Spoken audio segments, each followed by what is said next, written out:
DPF delegation ইতিমধ্যে নেতৃত্ব বহন কৰিছে বিধায়ক দুৰ্গা দাস বড়ো, ইয়াৰ উপস্থিত আছে বিধায়ক ৰবিৰাম নাথ, ইয়াত কৰণ বড়ো আদি। একো হোৱা নাই। চৰকাৰে অহাৰ লগে লগে যথেষ্ট তেওঁলোকে পদক্ষেপ লৈছে হাতত। যেনেকৈ আমাৰ যিবিলাক ড্ৰাগছ মাফিয়াসকলৰ যিটো এটা কি আছিলে, এইবিলাক চিণ্ডিকেট আছিলে, উৎখাত কৰিব পাৰিলে। ঠিক যেনেকৈ মানে গৰুৰ চোৰাং ব্যৱসায়ী অসমত আছিলে, ক'ৰবাত ডাকাইত ক'ৰবাত মানে তেনেকুৱা ধৰণৰ মানে এইবিলাক গেং যদি আছিলে, সেইবিলাক উৎখাত কৰিব পাৰিছে। এতিয়া ইয়াত কি কাৰণত হৈ গ'ল এইটো আপোনাসকলে চবেই জানে যে চাৰেণ্ডাৰী NDFBৰ ল'ৰা মূল হোটেলে ঘূৰি অহাৰ পাছত এতিয়া ঘৰৰ পোহপাল কৰিবৰ কাৰণে একো ব্যৱসায়, একো চাকৰি বাকৰি নাই, একো ইনকামৰ উপাৰ্জনৰ ব্যৱস্থা নাই, যাৰ কাৰণে কাঠৰ ব্যৱসায় কৰা বুলি আমি গম পাওঁ।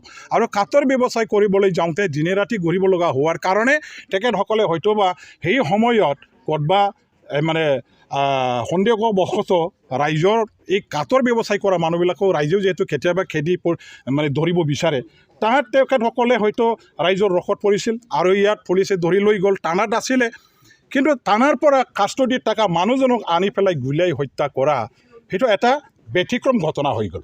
একেবাৰে মানে পৰিকল্পিত ঘটনা, কল ব্লাডেড মাৰ্ডাৰ, এইটো যে ইয়াত সংগঠিত কৰিছে। ইয়াৰ কাৰণেহে আমি দাবী জনাইছোঁ যে CBI ইনকুৱাৰী আমাক লাগে। আমি কোৱা নাই যে ল এণ্ড অৰ্ডাৰ চিটুৱেশ্যন অসমত ভংগ হৈছে, সেইটো আমি কোৱা নাই যে এজন দুজন পুলিচ অফিচাৰৰ ভুলৰ কাৰণে চৰকাৰক আমি বিফলতাৰ তেনেকুৱা চাৰ্টিফিকেট দিয়াটো ঠিক নহ'ব কৰি ডিমাণ্ড কৰিছে। আমিও সমগ্ৰ বিধায়িনী দল আৰু MCLA সকলে লগ লাগি পৰিয়ালটো যাতে ন্যায় পায় আমি CBI ইনকুৱাৰী দাবী কৰিছোঁ। লগে লগে আমি এইটোও বিচাৰিম যে সমগ্ৰ BTC এৰিয়াত যাতে শান্তি বাহাল ৰাখে, কোনো যাতে নতুন উগ্ৰপন্থী দলৰ জন্ম লৈ প্ৰতিবাদ কৰিবলগীয়াৰ পৰিস্থিতি নহয়, সেইটো ৰাজ্য চৰকাৰ আৰু BTCত থকা চৰকাৰখনৰো কিন্তু তেওঁলোকৰ দায়িত্ব আছে। ৰবিৰাম বড়ো ডাঙৰীয়াই, নাৰ্জাৰী ডাঙৰীয়াই এইমাত্ৰ কৈছে যে পুনৰ সংস্থাপন হ'ব বুলি বহু চৰকাৰৰ ওচৰত তেওঁলোকে চাৰেণ্ডাৰ কৰাসকলে আজি তেওঁলোকৰ নিজৰ জীয়াই থকাৰ পথৰ কাৰণে তেওঁলোক চিন্তিত হৈ আছে। আমি কেইবাবাৰো অসম চৰকাৰত এইবাৰ হৈ যোৱা এছেম্বলিত আমি কুৱেশ্যন দিছোঁ।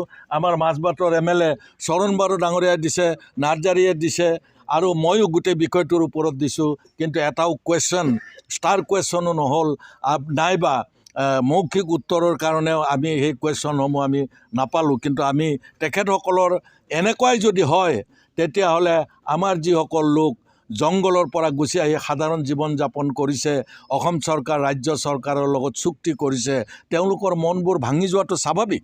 আমি তেওঁলোকক কেনেদৰে সংস্থাপিত কৰিব পাৰোঁ, ৰাজ্য চৰকাৰৰ বহুত স্কোপ আছে। 1 লাখ চাকৰি দিব, 35,000 পুলিচত চাকৰি দিব।